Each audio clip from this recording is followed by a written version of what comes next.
لا حول ولا قوة الا باللہ العلی العظیم۔ حسبنا اللہ ونعم الوکیل، نعم المولا ونعم النصیر۔ اعوذ باللہ من الشیطان اللعین الرجیم، بسم اللہ الرحمن الرحیم۔ الحمد للہ رب العالمین والعاقبۃ للمتقین والجنۃ للموحدین والنار للملحدین، والصلاۃ والسلام علی اشرف الانبیاء والمرسلین، سیدنا و شفیعنا و نبینا ابی القاسم محمد، اللہم صلی علی محمد وآلہ الطیبین الطاہرین المعصومین، ولعنۃ اللہ علی اعدائہم اجمعین من یومنا ھذا الی یوم الدین۔ اما بعد فقد قال اللہ سبحانہ وتعالی فی القرآن المجید وقولہ الحق۔ بسم اللہ الرحمن الرحیم، وما ارسلناک الا رحمۃ للعالمین۔ صلوات بر محمد وآل محمد، صلی علی محمد وآل محمد۔ حضرات، اللہ اپنے حبیب سے مخاطب ہے، اے میرے حبیب، اے میرے رسول، ہم نے آپ کو رحمت عالمین کے واسطے رحمت بنا کر بھیجا ہے۔ حضور سرور کائنات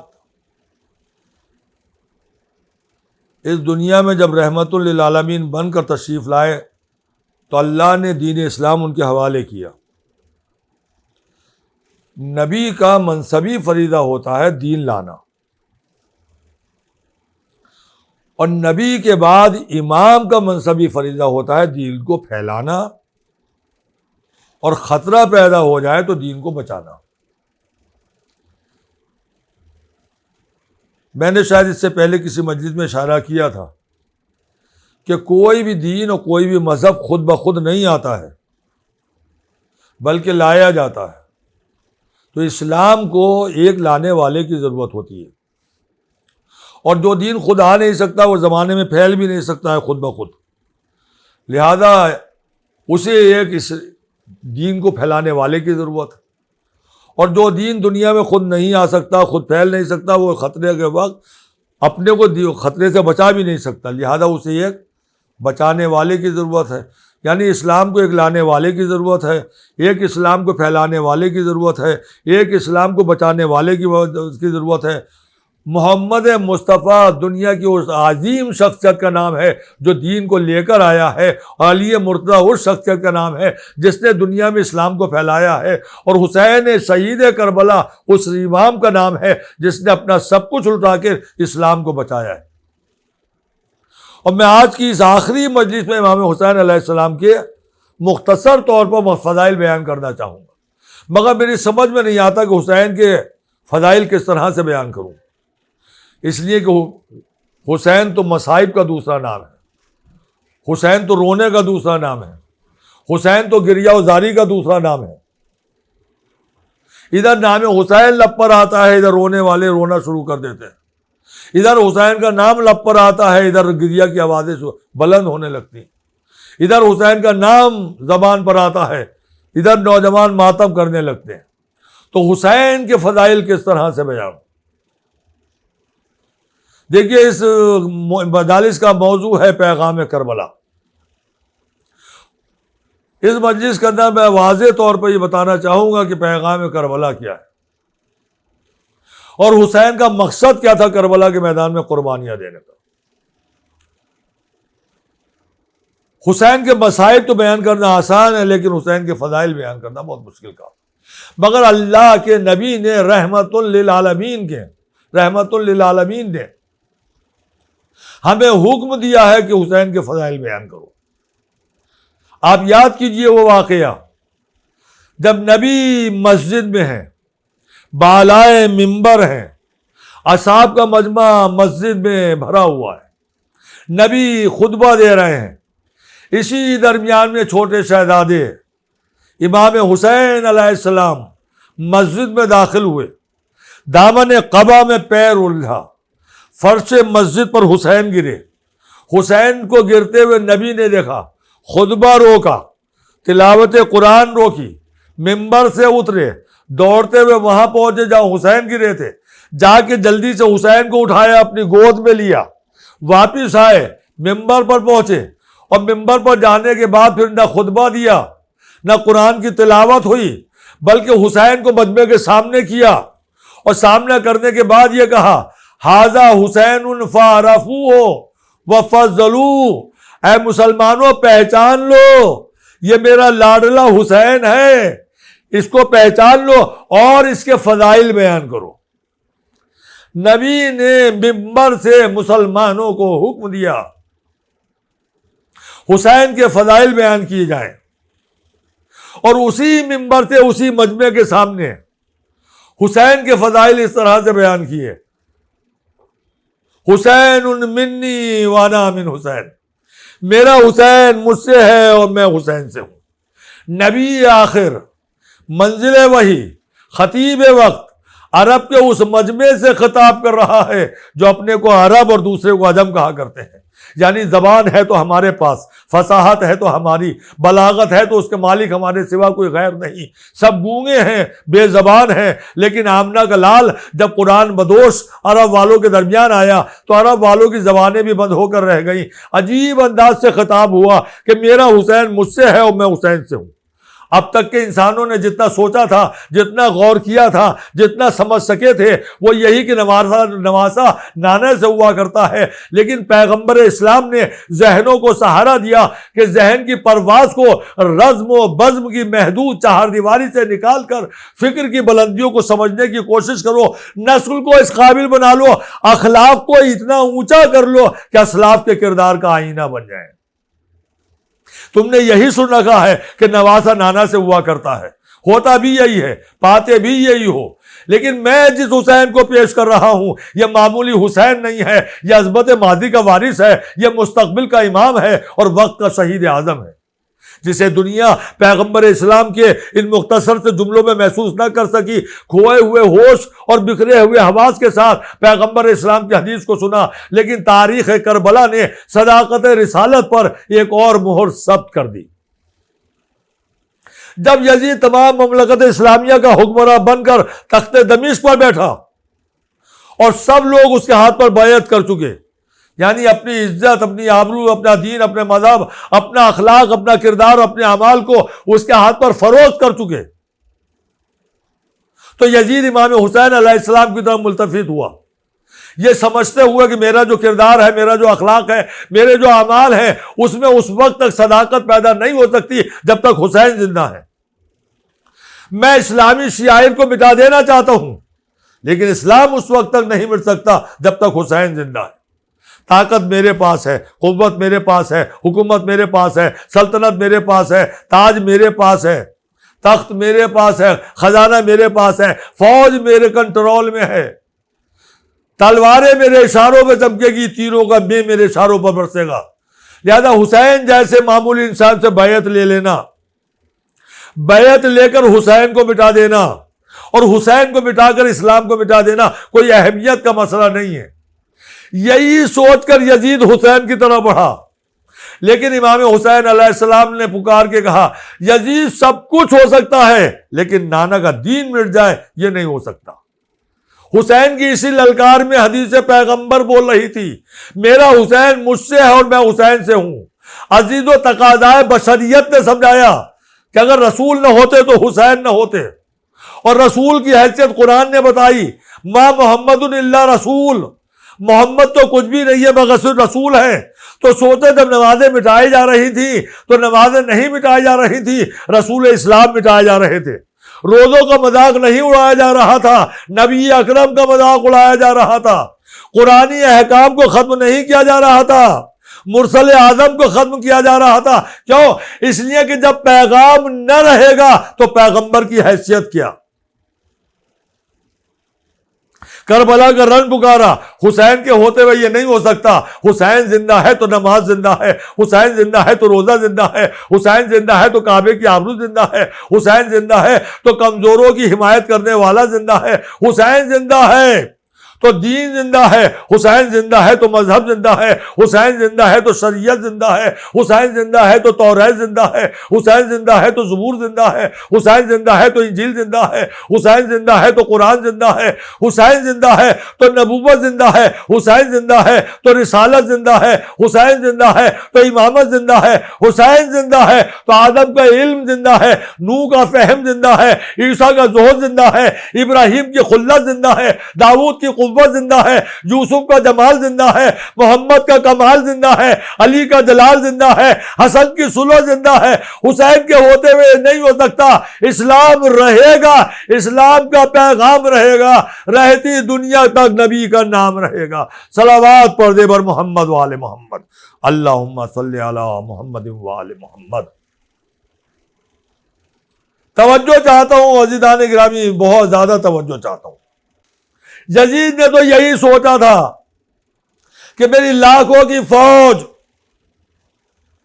حسین کے مختصر سے ساتھیوں کو گھوڑوں کے ٹاپوں سے رون ڈالے گی، مگر خدا کی قسم حسین سے ٹکرانے والا یزید یہ کیا جانے کہ تلوار کا پانی شہید کے حق میں آب حیات ہوا کرتا ہے۔ حق پرست قتل ہونے کے بعد مرتے نہیں، زندہ جاوید ہو جاتے ہیں۔ صلوات پڑھ دے بر محمد والے محمد۔ یزید نے تو یہی سوچا تھا، میرے پاس تاج ہے، میرے پاس تخت ہے، میرے پاس حکومت ہے، میرے پاس سلطنت ہے، میرے پاس فوج ہے، میرے ساتھ خزانہ ہے، میں تلوار کے زور پر حسین کو مٹا کر اسلام کو مٹا دوں گا۔ امام حسین نے پکار کے کہا، یزید تو طاقت و قوت و تلوار کے زور پر اسلام کو مٹانا چاہتا ہے، میں مظلومیت کے سہارے اسلام کو بچا لوں گا۔ 10 محرم سن 61 ہجری کو امام حسین علیہ السلام نے پکار کے کہا، دنیا والوں یہ نہ سمجھنا کہ 10 محرم سن 61 ہجری کو حسین اور یزید کے درمیان جنگ ہوئی، نہیں، یہ بعد پیغمبر پیدا ہونے والی 2 قوتوں کے درمیان جنگ ہے، ایک طاقت تلوار اور دوسرے طاقت کردار۔ امام حسین نے کہا، یہ حق اور باطل کے درمیان ٹکراؤ ہے، یہ روشنی اور تاریکی کے درمیان تصادم ہے، یہ حق اور باطل کے درمیان معرکہ ہے، یہ خیر اور شر کے درمیان جنگ ہے۔ عزیز و امام نے پکار کے کہا، یہ خیر اور شر کے درمیان جنگ کوئی نئی جنگ نہیں ہے جو کربلا میں لڑی گئی، اس جنگ کا آغاز جناب آدم سے ہوا اور آج تک یہ جنگ جاری ہے۔ اس دور میں خیر نے اپنے کام انجام دیے، شر نے اپنے کارنامے انجام دیے۔ اب اس ایک تقریر کے اندر اتنی گنجائش نہیں ہوتی کہ پوری تاریخ آدم سے لے کے اب تک کی بیان کی جائے، مگر چند جملوں میں پوری تاریخ کا خلاصہ توجہ چاہتا ہوں اور بھرپور توجہ چاہتا ہوں۔ پوری تاریخ ہے، اس دور میں خیر نے اصول زندگی بتلائے، ادب و اخلاق کی حدیں قائم کی، ایمان و وفا کا درس دیا، عبادت کا طریقہ بتلایا اور دنیا والوں کو اس کے اس مادی دنیا سے ابدی مرکز کی طرف جانے کا طریقہ بتلایا، اور دوسری طرف شر نے انسانی زندگی کو خریدنے، اسے غلام بنانے اور ختم کر دینے کے طریقے ایجاد کیے، ادب و اخلاق کی حدوں کو توڑا، ایمان و وفا کا مذاق اڑایا، عبادت کی نافرمانی کی اور مذہب کو فرقوں اور قوموں کو ملکوں میں تقسیم کر کے انسان کو انسان کا دشمن بنا دیا۔ خیر نے رہبر بھیجے، شر نے انہیں تیغ و زہر سے مارا، خیر نے قانون بشکل کتاب دیا، شر نے پارا پارا کر دیا۔ توجہ چاہتا ہوں، بھٹکتے بھٹکتے بھٹکتے انسانیت پستی کی اس منزل پر پہنچ گئی جہاں دنیا میں تاریکی ہی تاریکی تھی، اندھیرا ہی اندھیرا تھا، توجہ اور بھرپور توجہ. چند جملوں میں پوری تاریخ. جنہیں تاریخ اسلام معلوم ہے انہیں ہر جملے میں تاریخ نظر آئے گی. جب پوری کائنات میں اندھیرا چھا گیا تو اللہ نے جب پوری کائنات پر نگاہ ڈالی تو جہاں سب سے زیادہ اندھیرا تھا، تاریکی تھی، اس نے شر کے مقابلے کے لیے اپنے آخری رہبر کو رحمت للعالمین بنا کر اور خیر مجسم بنا کر اس دنیا میں بھیجا. ادھر رحمت للعالمین اور خیر مجسم کی آمد ہو رہی تھی، ادھر آسمان سے رحمت کی بارش ہو رہی تھی. ملائکہ سب بصف اتر رہے تھے. کعبہ سجدہ شکر میں جھکا، بادشاہوں کے تخت الٹے، اور آخر میں اللہ کا نبی خیر مجسم بن کر آغوش آمنہ میں آیا، کفر کی تاریکی میں اسلام کے چراغ جلاتا ہوا. اور جب خیر مجسم نے اس دنیا میں قدم رکھا تو شر نے بھرپور طاقت کے ساتھ خیر کا مقابلہ کیا. دیکھیے خیر اور شر کے درمیان وہ جنگ جو آدم سے شروع ہوئی تھی، نیا مارکا سرزمین مکہ پر شروع ہوا. خیر مجسم نے اس دنیا میں قدم رکھا کہ شر نے بھرپور طاقت کے ساتھ خیر کا مقابلہ کیا. راستے میں کانٹے بچھائے گئے، خیر مجسم نے اسے پھول سمجھا. شر نے جس پر پتھر مارے، خیر مجسم نے اس کا جواب ایک حکیمانہ مسکراہٹ کے ساتھ دیا. شر نے سر پر کوڑا ڈالا، خیر مجسم نے عیادت کو جا کر شر کے منصوبے کو ناکام کر دیا. شر کے منصوبے تھا، خیر نے عیادت کو جا کر شر سے کلمہ پڑھوا لیا. شر نے قتل کا منصوبہ بنایا اور خیر مجسم نے ہجرت کا منصوبہ بنا کر قیامت تک کے لیے شر کو شکست دے دی. شکست پانے کے بعد جب شر واپس ہوا تو اس نے بھی ایک منصوبہ بنایا. اب بھرپور طاقت کے ساتھ خیر کا مقابلہ کرنا ہے، بھرپور طاقت کے ساتھ مقابلہ کرنا ہے.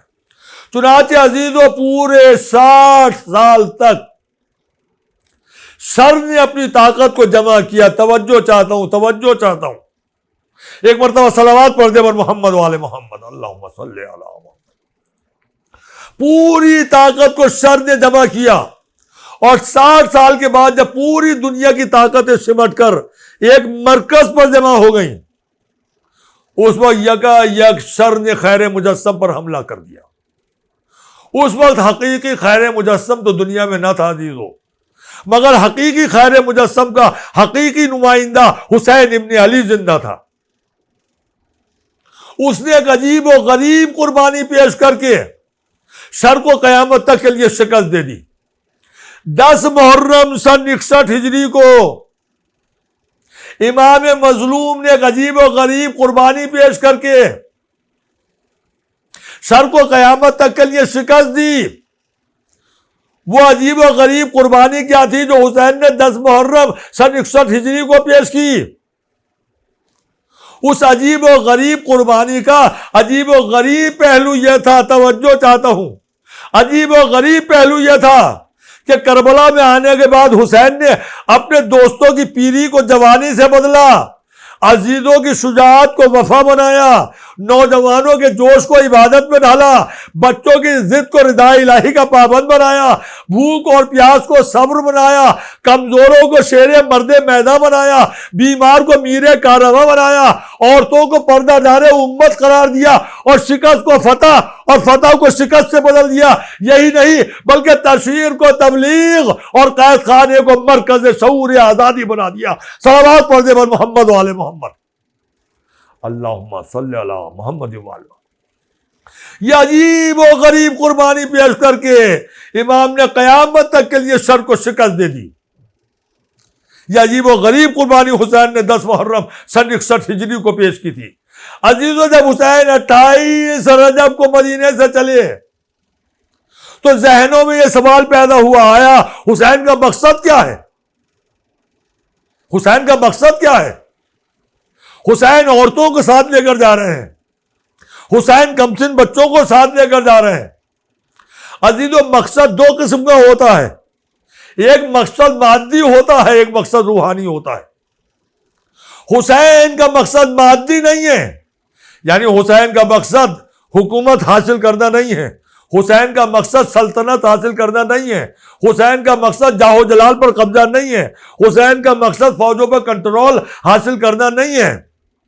اگر یہ سارا مقصد حسین کا ہوتا، یعنی حسین کا مقصد مادی ہوتا، تو محمد حنفیہ کو مدینے میں نہ چھوڑا ہوتا، عبداللہ ابن جعفر طیار کو مدینے میں نہ چھوڑا ہوتا، مسلم ابن اوسجہ کو کوفے مکے سے علیحدہ کر کے کوفے نہ بھیجا ہوتا، عباس کی شجاعت پر پہرے نہ بٹھائے ہوتے۔ یہ ساری باتیں یہ بتا رہی ہیں حسین کا مقصد مادی نہیں ہے، حسین کا مقصد سلطنت حاصل کرنا نہیں ہے، بلکہ حسین کا مقصد روحانی مقصد ہے، یعنی حسین کا مقصد ہے دین کو بچانا، حسین کا مقصد ہے مذہب کو بچانا، حسین کا مقصد ہے شریعت کو بچانا، حسین کا مقصد ہے توریت کو بچانا، حسین کا مقصد ہے زبور کو بچانا، حسین کا مقصد ہے قرآن کو بچانا، حسین کا مقصد ہے نبوت کو بچانا، حسین کا مقصد ہے رسالت کو بچانا، حسین کا مقصد ہے امامت کو بچانا، حسین کا مقصد ہے آدم کے علم کو بچانا، نوح کے فہم کو بچانا، عیسیٰ کے زہد کو بچانا، ابراہیم کی خلت کو بچانا، داؤد کی قوت کو بچانا، یوسف کے جمال کو بچانا، محمد کے کمال کو بچانا، علی کے جلال کو بچانا، حسن کی سلوک کو بچانا، اور حسین کا مقصد ہے باطل کے اقتدار کو توڑ دینا۔ حسین کا مقصد ہے باطل کے اقتدار کو توڑ دینا۔ اس لیے تاریخ اسلام گواہ ہے، جب کبھی بھی باطل کے نمائندے نے اقتدار حاصل کیا تو حق کے نمائندے نے اس کے اقتدار کو توڑا۔ آپ یاد کیجئے، کل بزم ملائکہ میں شیطان نے اقتدار حاصل کیا، آدم نے اقتدار کو توڑ دیا۔ نمرود نے اقتدار حاصل کیا، ابراہیم نے اقتدار کو توڑ دیا۔ فرعون نے اقتدار حاصل کیا، موسیٰ نے اقتدار کو توڑ دیا۔ ابو سفیان نے اقتدار حاصل کیا، محمد عربی نے اقتدار کو توڑ دیا۔ امیر شام نے اقتدار حاصل کیا، علی اور حسن نے اقتدار کو توڑ دیا۔ جب باطل کا نمائندہ بن کر یزید اقتدار حاصل کر کے کربلا میں آیا تو حسین مظلومیت کا نام لے کر یزید کے سامنے آئے۔ حسین کا مقصد ہے باطل کے اقتدار کو توڑ دینا، اور اس طرح سے توڑا۔ یزید کا اقتدار کربلا کے میدان میں، جہاں شام کا تخت بھی ڈوب گیا، شام کی حکومت بھی ڈوب گئی، اور یزید بھی فنا ہو گیا۔ حسین کل بھی زندہ باد تھا، حسین آج بھی زندہ باد ہے۔ صلوات پڑھنے پر محمد والے محمد۔ یزید مردہ باد تھا، مردہ باد ہے۔ یزید اپنی زندگی ہی میں تباہ ہو گیا۔ اب سوال یہ پیدا ہوتا ہے کہ کربلا کے میدان میں حسین نے یزید کے اقتدار کو توڑ دیا،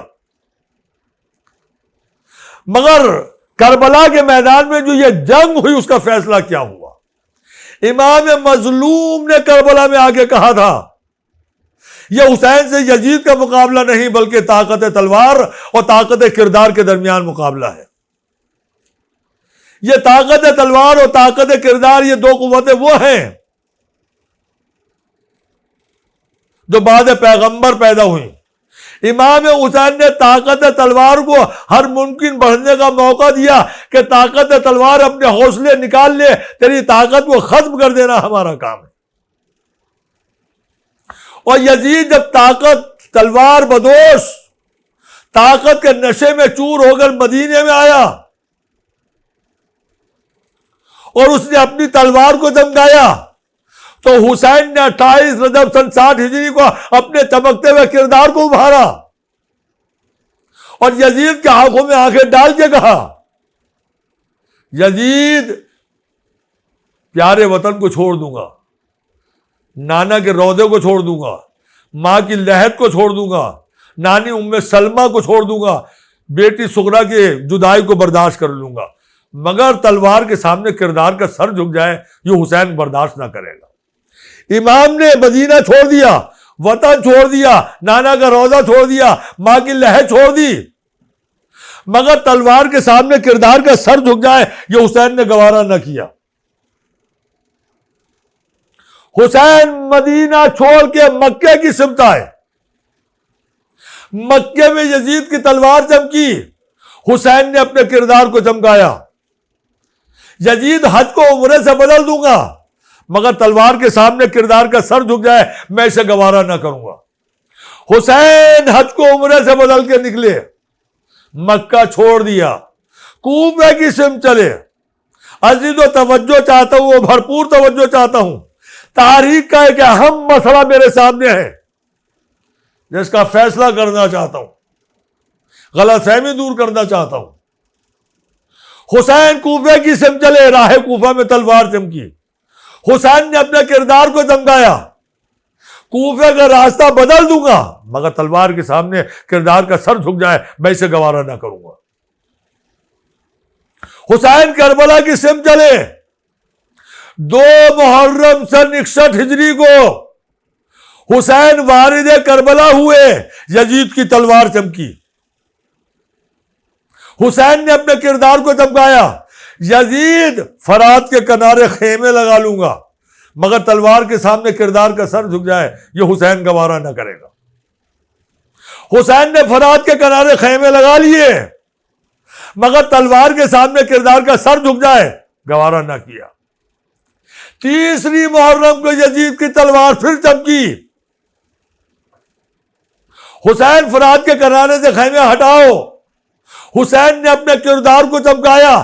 یزید فرات کے کنارے سے خیمے ہٹا لوں گا, جلتی ہوئی ریت پر خیمے لگا لوں گا, بچوں کی الاتش کی صدا پر دل کو سنبھال لوں گا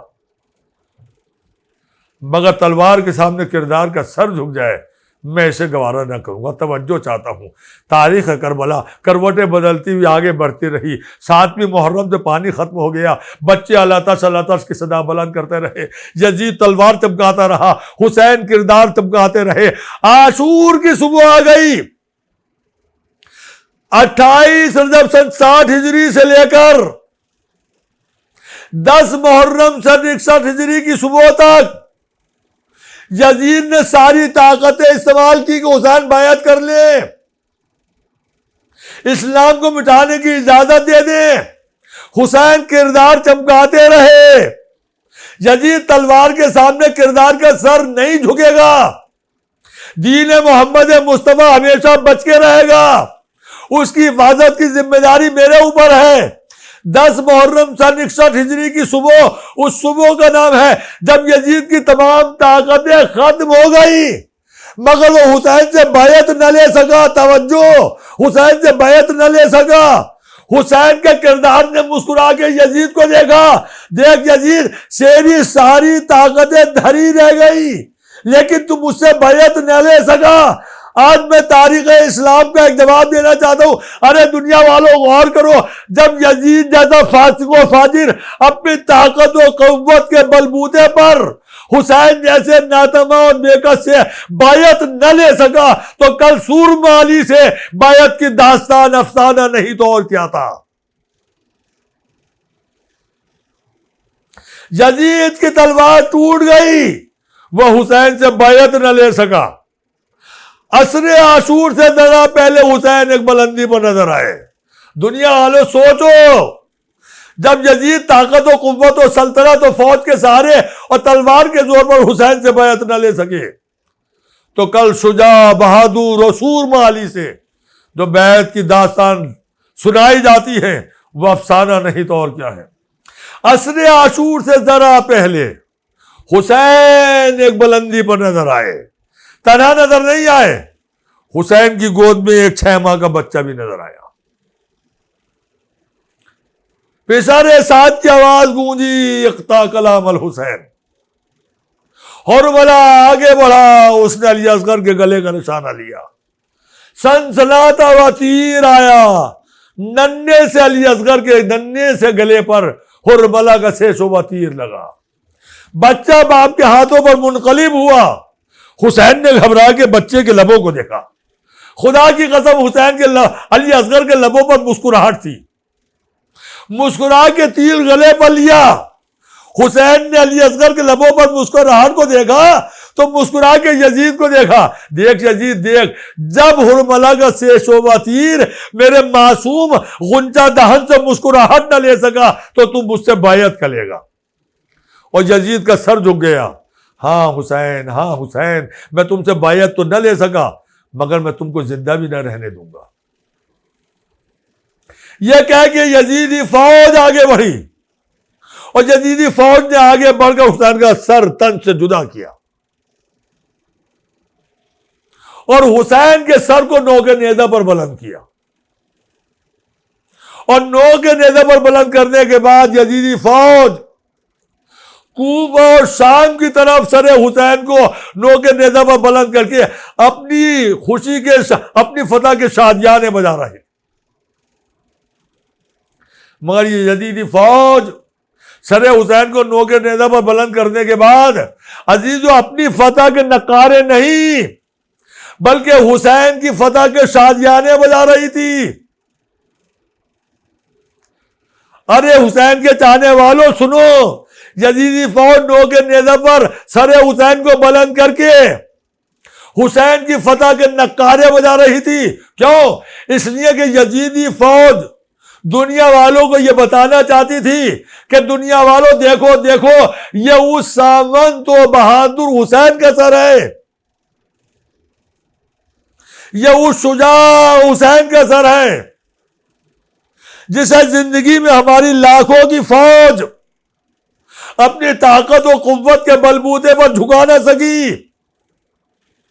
اور جس سر کو طاقت و قوت کے بلبوتے پر زندگی میں ہماری فوج جھکا نہ سکی، اس سر کو ہم نے نوک نیزہ پر بلند کر دیا کہ جو زندگی میں بلند تھا وہ بعد شہادت بھی بلند رہے۔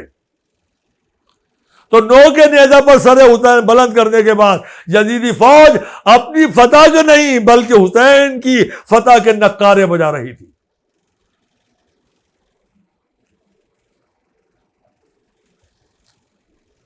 کربلا کے میدان میں کون جیتا اور کون ہارا؟ کون جیتا کون ہارا؟ دنیا کی جنگوں کا اصول اول سے لے کر آج تک قیامت تک ایک ہی ہے، جو اپنے دشمن کو قتل کر دے وہ جیت گیا، جو قتل ہو جائے وہ ہار گیا،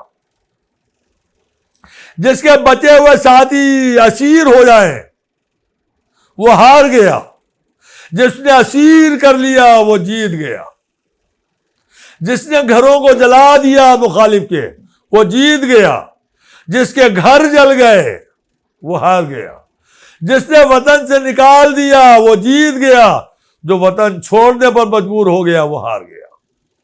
یہی دنیا کی جنگوں کا اصول ہے، لیکن کربلا کی واحد جنگ ہے، پوری کائنات میں آج تک جتنی جنگ ہوئی ہیں، جتنی لڑائیاں ہوئی ہیں، ان تمام لڑائیوں میں واحد ایک جنگ کربلا کی ہے، جس کا فیصلہ یہ ہے کہ جس نے سر کاٹا وہ ہار گیا، جس کا سر کٹا وہ جیت گیا، جس کے ساتھی مارے گئے وہ جیت گیا، اور جس نے ساتھیوں کو مار دیا وہ ہار گیا، جس کا گھر جلا وہی جیتا، جس نے گھر جلایا وہ ہارا، جس نے اہل حرم کو گھر والوں کو اسیر کیا وہ ہار گیا، اور جس کے لوگ اسیر ہو گئے، گرفتار ہو گئے، قیدی ہو گئے وہ جیت گیا۔ یہ کربلا کی واحد جنگ ہے جس نے اصول فتح و شکست بدل دیا، فتح و شکست کا اصول بدل دیا، پوری دنیا کی تاریخ بدل دی۔ کون جیتا کربلا کے میدان میں اور کون ہارا؟ اسے کربلا کے میدان میں نہ دیکھیے، بلکہ کوفے کے اس بازار میں آئیے جس میں ابراہیم ابن طلحہ کٹے ہوئے سروں کو دیکھ کر، لٹے ہوئے قافلے کو دیکھ کر، سر مرینہ شہزادیوں کو دیکھ کر، بیمار کے ہاتھوں میں ہتکڑیاں، پیروں میں بیڑیاں اور گلے میں خاردار توق دیکھ کر،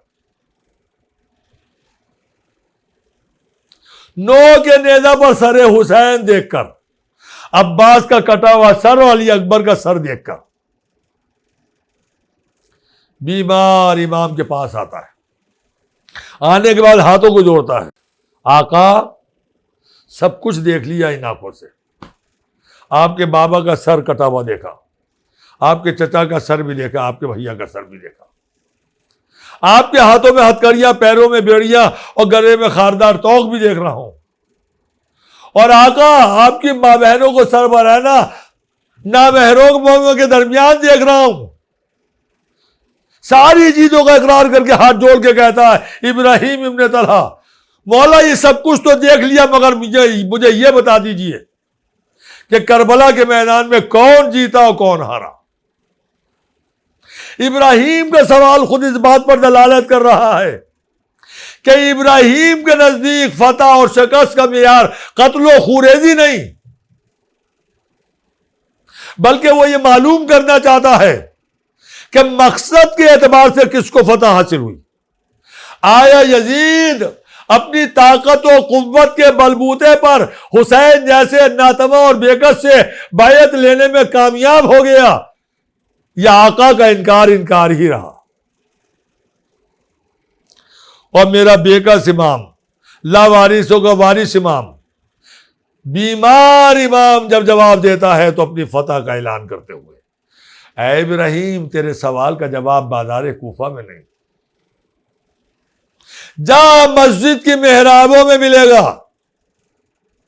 اگر مسجدیں آباد ہوں تو سمجھ لینا حسین جیتے, ورنہ یزید جیتا. اگر مسجدوں سے اذانوں کی صدائیں بلند ہوں تو سمجھ لینا حسین جیتے, ورنہ یزید جیتا. اگر مسجدوں سے تسبیح و تحلیل کی آوازیں آ رہی ہوں تو سمجھ لینا حسین جیتے, ورنہ یزید جیتا. بس یہ تقریر میں ختم کرتے ہوئے ہی کہنا چاہوں گا, بیمار امام اور بیکس امام نے اپنی فتح کا معیار کیا بتایا؟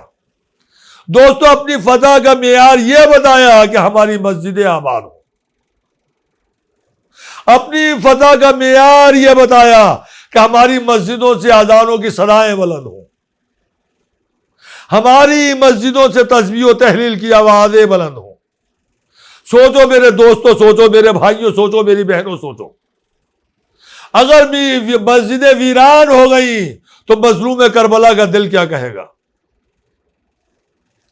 اذانوں کی آوازیں بلند نہیں ہوئی تو علی اکبر کا دل کیا کہے گا؟ تسبیح و تحلیل کی آوازیں بلند نہیں ہوئی تو سکینہ اور علی اصغر کا دل کیا کہے گا؟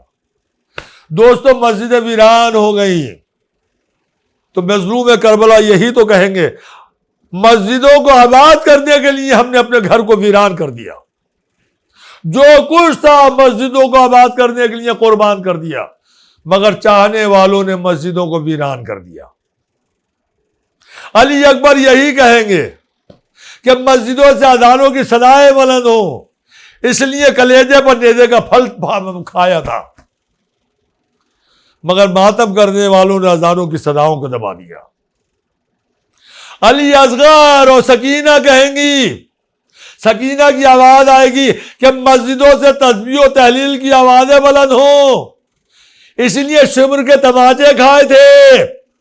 بیشیر اصغر کی آواز آئے گی, ننے سے گلے پر تیر کھایا تھا. ذرا میرے عزیزوں, میرے دوستوں, میرے بزرگوں, ہمارا یہ دین ہی فریضہ ہے کہ ہم جس جوش و خروش کے ساتھ حسین کی عزاداری کر رہے ہیں, اتنے ہی جوش و خروش کے ساتھ ہم حسین کے مقصد اور حسین نے جس پیغام کو بچانے کے لیے قربانیاں دی تھی, اس پیغام کربلا کو بچانے کے لیے جی جان سے کوشش کریں. عزاداری کو ترقی دیجیے, یہ ہمارا دینی فریضہ ہے. عزاداری کے فانوس میں مگر دینداری کی شمع روشن رکھی ہے. یہ پیغام کربلا ہے. دینداری کی شمع عزاداری کے فانوس میں اس طرح سے روشن کیجئے کہ امام مظلوم کی آواز آئے, آئے ہے میرے عزاداروں, تم نے میرے پیغام کو زندہ کر دیا, پیغام کربلا کو زندہ کر دیا, تم میرے عزادار ہو. میدان محشر میں جب جاؤ گے تو حسین حسین کی آواز آئے گی. بہار میں ایک قرآن مجید کے سورہ زمر کی آیت ہے کہ میدان محشر میں جب یہ فیصلہ ہو جائے گا اللہ کا کہ دوزخ میں جانے والے ادھر جاؤ اور دوزخ جنت میں جانے والے ادھر جاؤ، تو قرآن مجید کی آیت ہے کہ جنت میں لے جانے والوں کو گھسیٹ گھسیٹ کے لیا جائے گا جنت میں۔ یہ لفظ وہاں بولا جاتا ہے جہاں زبردستی ہو۔ اہل دوزخ کے لیے بالکل صحیح ہے کہ وہ جانا نہیں چاہیں گے، گھسیٹ گھسیٹ کے پھینکے جائیں گے، گھسیٹ گھسیٹ کے پھینکے جائیں گے۔ لیکن اہل جنت کے لیے قرآن کہہ رہا انہیں گھسیٹا جائے گا۔ آج ہی میں نے پڑھا آیت اللہ بشیر نجفی کا، میں نے ابھی آج ہی پڑھا ہے۔ اس آیت کی تفسیر میں وہ بیان کرتے ہیں کہ میں زندگی بھر سوچتا رہا کہ جنتیوں کو کیوں گھسیٹا جائے گا جنت میں، وہ تو بڑی خوشی کے ساتھ جانا چاہیے۔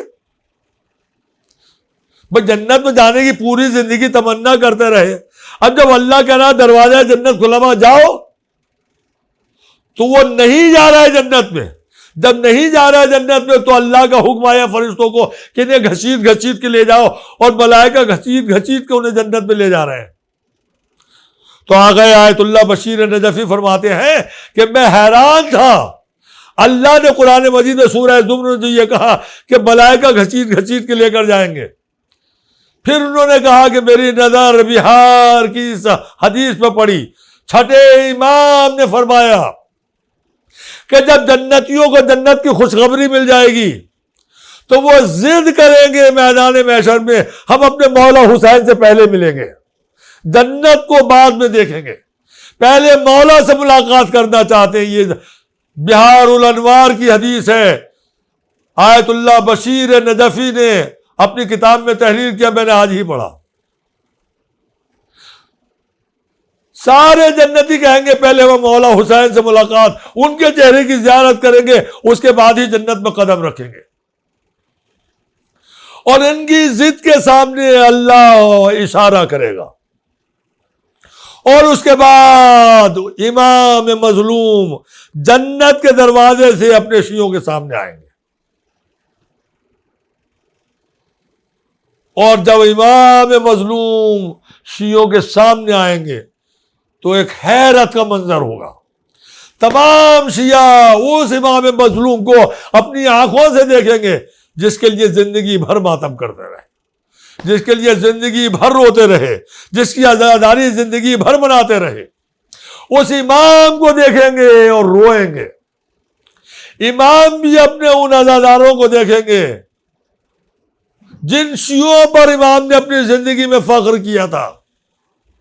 نانا ایسے شیعہ ملے ہیں کہ آپ کو نہ ملے، بابا آپ کو بھی ایسے نہ ملے، بھیا آپ کو بھی ایسے نہ ملے۔ ان تمام شیعوں پر حسین کی نگاہ ہوگی۔ امام اپنے شیعوں کو دیکھ رہے ہیں، شیعہ اپنے امام کو دیکھ رہے ہیں۔ اب جنت کا خیال کسی آئے؟ اللہ کا حکم ہے جنت میں جاؤ، کوئی شیعہ اٹھنے کے لیے تیار نہیں ہے، وہ حیرت کے ساتھ اپنے آقا کو دیکھ رہا ہے۔ تب اللہ حکم دے گا ملائکہ کو ان کو زبردستی جنت میں لے کے جاؤ، ورنہ یہ ایسے ہی امام اپنے عزاداروں کو، عزادار اپنے امام کو دیکھتے رہیں گے۔ امام کی سواری جنت کی طرف واپس جائے گی اور ملائکہ شیعوں کو اٹھا کے ایک ایک شیعہ کو عزت و احترام کے ساتھ جنت کی طرف لے کر جائیں گے۔ مگر جیسے ہی جنت کے دروازے پر شیعہ قدم رکھیں گے، ویسے ہی ایک بی بی کے رونے کی آواز آئے گی، ایک بی بی کے رونے کی آواز آئے گی۔ اتنے دردناک لہجے میں وہ بی بی رو رہی، ایسے دردناک لہجے میں روتی ہوئی نظر آئے گی کہ سب کا دل تڑپ جائے۔ بس جنت کے دروازے میں داخل ہوتے ہی شیعہ ماتم شروع کر دیں گے، اس لیے کہ رونے والی کوئی اور نہیں، حسین کی دکھیا ماں فاطمہ زہرا آج بھی جنت میں بیٹھ کے رو رہی ہے اور جنت سے رونے کی آواز آ رہی ہے۔ یہی تو آپ کے امام نے جب مجلس میں ایک صحابی کی آواز بلند نہیں ہوئی تو مجلس کے بعد امام نے پوچھا تھا کہ تم میرے جد کے مصائب بیان ہو رہے تھے اور تم رو نہیں رہے تھے۔ اس نے کہا آقا میری داڑھی آنسوؤں سے تر ہے، بہت روئے ہوں۔ کہا نہیں ایسے خاموشی کے ساتھ نہ رو۔ کہا آقا پھر کیسے رو؟ کہا جیسے جنت میں میری دادی فاطمہ زہرا روتی۔ کہا آقا کیسے رو دی؟ کہا سر کے بال بکھرے ہوئے ہیں، رخساروں پر تماچے، واہ محمدہ، واہ علیہ، واہ حسینہ، ہائے میرا لال حسین، ہائے میرا لال حسین۔ فاطمہ کی رونے کی آواز آئی، حسینی رونے لگے۔ لو عزاداران امام مظلوم، ذکر کربلا سنیے۔ فاطمہ زندگی بھر بابا کی وفات کے بعد بابا کو روتی رہی، مولا کی بے کسی پر آنسو بہاتی رہی۔ دنیا سے جانے کے بعد کربلا والوں کے لیے، حسین کے لیے روتی رہی۔ 28 رجب کو جو حسین ماں کی قبر سے جدا ہو کر کربلا کے میدان میں آئے تھے، 10 محرم سن 61 ہجری کی صبح سے حسین نے عزاداروں قربانیاں دی۔ نام پیغمبر اسلام اور پیغام پیغمبر اسلام کو بچانے کے لیے جو کچھ تھا حسین کے پاس سب قربان کر دیا۔ بچپن کے دوست حبیب ابن مظاہر کو پیش کر دیا، زہیر قین اور مسلم ابن اوسجہ کو پیش کر دیا۔ عزیز و تاریخ کربلا ہمیں یہی تو بتاتی ہے کہ حسین نے صبح عاشور سے جنازے اٹھائے۔ جنگ مغلوبہ پہلا جو حملہ ہوا ہے اس میں حسین کے مختصر سے ساتھیوں میں سے 41 درجہ شہادت پر فائز ہو گئے۔ حسین ایک ایک کے سرانے جا کے رو رہے، ایک ایک کے سرانے جا کے ماتم کیا، ایک ایک کے گھر والوں کو پرسہ دیا۔ اس کے بعد ایک ایک جاتا تھا، حسین جنازہ لے کر آتے تھے۔ تاریخ یہ بتاتی ہے کبھی حبیب کا جنازہ اٹھایا، کبھی مسلم کی میت اٹھائی، عائشہ کی منزل آئی تو کبھی اون و محمد کے جنازے خیمے میں پہنچائے، کبھی قاسم کے جسم کے ٹکڑے اٹھا کے میدان سے خیمے تک لائے، کبھی علی اکبر کی جوانی کو اٹھایا، کبھی عباس کے کٹے ہوئے بازوؤں کو اٹھایا، کبھی علی اصغر کی میت کو پشت کعبہ پہ جا کر، پشت خیمہ پر جا کر دفن کر دیا۔ آخر میں اپنی قربانی بھی پیش کر دی۔ لٹا ہوا قافلہ 11 محرم کو چلا۔ آج ہماری یہاں مجلسیں ہوتی ہیں، یہ ایام عزا کی مجلسیں ہیں، لیکن ہمارا جب کوئی مر جاتا ہے اس کی مجلسیں بھی ہم کرتے ہیں۔ یہ سویم کی مجلس ہے، یہ 40ویں کی مجلس ہے، یہ برسی کی مجلس ہے۔ نام مرنے والے کا ہوتا ہے، مجلس حسین کی ہوتی ہے۔ نام مجلس کا مرنے والے پر ہوتا ہے کہ فلاں کے چہلم کی مجلس ہے، مگر ذکر حسین کا ہوتا ہے۔ یہ طریقہ ہمیں، یہ سلیقہ ہمیں زینب نے سکھایا۔ کربلا کے میدان میں زینب نے آواز دی، ہر ماں اپنے لاڈلے کے سرانے جا کے ماتم کرے گی، مگر زینب اپنے بچوں کا ماتم نہیں کرے گی، فاطمہ کے لال کا ماتم ہوگا۔ مجلس کا سلیقہ زینب نے سکھایا، جب تمہارا کوئی مر جائے تو اپنے مرنے والوں کا تذکرہ نہ کرنا، فاطمہ کے لال کا تذکرہ کرنا، دل کو سکون مل جائے گا۔ زینب نے اون محمد کو حسین پر قربان کیا، مگر زندگی بھر کبھی زینب نے اپنے بچوں کا ماتم نہیں کیا۔ جب کبھی کسی نے کہا بی بی اپنے بچوں کا ماتم بھی کر لیجئے تو زینب نے جواب دیا نہیں، اون محمد کی ماں زینب موجود ہے، مگر حسین کی دکھیا ماں چونکہ موجود نہیں ہے، لہذا میں حسین کے سرانے جاؤں گی۔ فاطمہ کی نیابت کرتے ہوئے ہمیشہ زینب نے حسین کا ماتم کیا کہ ماں فاطمہ زہرا کو یہ احساس نہ ہو کہ اگر میں ہوتی تو اپنے لال کا ماتم کرتی. زینب نے اپنے بچوں کا ماتم نہیں کیا، فاطمہ کے لال کا ماتم کیا. اور منزل ہر منزل کے اوپر جناب زینب نے یہ اعلان بھی کیا کہ اون و محمد کا ماتم زینب نہیں کرے گی، فاطمہ کے لال کا ماتم کرے گی. 11 محرم کو لٹا ہوا قافلہ چلا، کوفہ اور شام کے بازاروں سے گزرا، قید خانے شام میں پہنچا. قید خانے کی زندگی نے ہمیں یہ بتایا، روزانہ مجلس حسین قید خانے میں منعقد ہوئی. زینب نے مصائب کربلا بیان کیے، کبھی علی اصغر کا تذکرہ، کبھی علی اکبر کا تذکرہ، کبھی قاسم کے مصائب، کبھی فاطمہ کے لال کا تذکرہ، کبھی کٹے ہوئے عباس کے بازوؤں کا تذکرہ، مگر زینب نے کبھی اون و محمد کا تذکرہ نہیں کیا. قید خانے شام سے رہائی ملی، میں اس منزل پر آپ کو پہنچا کے مجلس تمام کر دوں گا جہاں زینب نے اپنے بچوں کا ماتم کیا، زندگی میں پہلی اور آخری مرتبہ. قید خانہ شام سے رہائی کا جب پروانہ ملا تو بیمار کربلا سے جناب زینب نے کہا کہ جاؤ یزید سے کہہ دو ہم شام کی عورتوں سے پرسہ لینا چاہتے ہیں، لہذا یہ گھر خالی کر دے جہاں میں حسین کی مجلس منعقد کروں اور اپنے بھائی کا دل بھر کے ماتم کروں اور شام کی عورتوں سے پرسہ لے لوں. زینب کا حکم سنا، یزید نے ایک گھر خالی کر کے دے دیا. زینب حسین کا ماتم کرنے کے لیے اس گھر میں آئی. شام کی عورتوں نے تیاری کر رکھی تھی، سب سیاہ لباس پہن کر زینب کو پرسہ دینے کے لیے آ گئے. زینب کے اشارے پر تبرکات آنا شروع ہوئے. تاریخ نے بتایا پہلے ایک ننھا سا جھولا، جلا ہوا جھولا، اس پہ ایک ننھے سا سر رکھا ہوا تھا. ارے عورتیں رونے لگی، ارے ظالموں نے اتنے سے بچے کا بھی خیال نہ کیا. ارے جب یہ بچہ مارا گیا ہوگا تو اس کے ماں کے دل پر کیا گزری ہوگی. ایک مرتبہ تڑپ کر رباب کھڑی ہو گئی، اپنے بچے کا سر لے کے بوسا دیا. ارے شام کی عورتوں، یہ میرا 6 ماہ کا بچہ ہے. حرملہ نے اپنے سے شعبہ تیر سے میرے بچے کو ذبح کیا. کڑیل جوان کا سر آیا، عورتیں رونے لگی. ارے اتنا کڑیل جوان جب مارا گیا ہو تو اللہ اس کی ماں زندہ نہ ہو. ام لیلا نے کھڑے ہو کر سر علی اکبر کو گود میں لیا.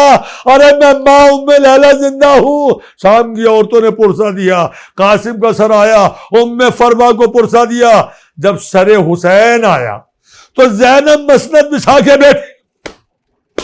شام کی عورتوں آیا، یہ فاطمہ کے لال کا سر ہے، یہ رسول کے نواسے حسین کا سر ہے، یہ میرے بھائی حسین کا سر ہے. شام کی عورتوں نے ماتم کیا، زینب کو پرسہ دیا. ارے عزادارو، اسی درمیان میں 2 سر اور آئے. ارے کسی عورت نے یہ نہ کہا یہ سر میرے بچوں کے ہے تو شام کی ایک عورت کی زبان پر آ ہی گیا کہ ان بچوں کی ماں زندہ نہیں ہے، ان بچوں کی ماں زندہ نہیں ہے.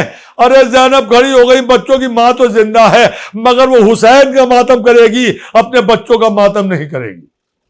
زینب نے ماتم کرنے سے انکار کر دیا. عزادارو، قید شام سے رہائی ملی، شام کی عورتوں سے پرسہ لیا.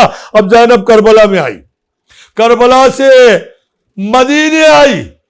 مدینے میں جب پہنچی بیمار کربلا کا گھر قیام کیا. جناب عبداللہ، جناب بیمار کربلا کے گھر تشریف لائے. آنے کے بعد کہا کہ مولا اپنی پھوپھی سے کہیے کہ ان کا گھر انتظار کر رہا ہے، آ جائیں. جناب بیمار کربلا نے پیغام پہنچایا. عبداللہ گھر میں کرسی بچھا کر انتظار میں بیٹھ گئے کہ میرا پیغام بیمار نے پہنچایا ہوگا، اب میری زینب آتی ہوگی. اچانک سامنے سے دروازہ کھلا. ایک بی بی نے گھر میں قدم رکھا مگر اس طرح سے کہ کمر خمیدہ تھی، سر کے بال سفید تھے. عزادارو، عبداللہ پہچان نہ سکے. ایک مرتبہ کہا ارے بی بی تم کون ہو جو میرے گھر میں بغیر اجازت کے آ گئی؟ مجھے تو اپنی زینب کا انتظار تھا. عزادارو، اگر کوئی شوہر اپنی بیوی کو پہچاننے سے انکار کر دے، اس بیوی کے دل پر کیا گزرے گی؟ ارے میری بہنوں کلیجہ تھامو، زینب اسی جگہ بیٹھ گئی، قدم نہ اٹھ سکا، رو کے گا عبداللہ نہ پہچانا، میں تمہاری زینب ہی تو ہوں، میں رسول کی نواسی زینب ہوں، میں حسین کی بہن زینب ہوں، میں عباس کی بہن زینب ہوں۔ ایک ایک کا نام لیا جناب زینب نے۔ عبداللہ اٹھ کے گئے، جانے کے بعد زینب کا ہاتھ تھام کے کھڑا کیا، اے زینب یہ کمر خمیدہ کیسے ہو گئی، یہ سر کے بال سفید کیسے ہو گئے؟ ایک مرتبہ جناب زینب نے اپنی پشت سے دامن ہٹایا، عبداللہ نے پشت پر تازیانوں کے نشان دیکھے، رونے لگی زینب، رونے لگے عبداللہ۔ ایک مرتبہ زینب نے کہا، اے عبداللہ یہ پشت کے اوپر دروں کے نشان نہیں ہے، یہ تو کتاب کربلا ہے جو میری پشت پر لکھی ہوئی ہے، یہ دروں کے نشان بتا رہے ہیں۔ میرا عباس مارا گیا، میرا قاسم مارا گیا، میرا علی اکبر مارا گیا، میرا بھیا حسین مارا گیا، میرے اور محمد مارے گئے، ایک ایک شہید کا تذکرہ، مگر اور محمد کے نام اب بھی نہ لیا۔ جب اور محمد کا نام نہیں آیا تو عبداللہ نے بازو تھاما، ایک حجرے کی طرف لے کے گئے، حجرے کا دروازہ بند تھا، اچانک عبداللہ نے عزاداروں وہ منزل آ گئی جب زینب نے اور محمد کا ماتم کیا ہے، اور سب مل کر زینب کی خدمت میں اور محمد کا پرسہ دے دے۔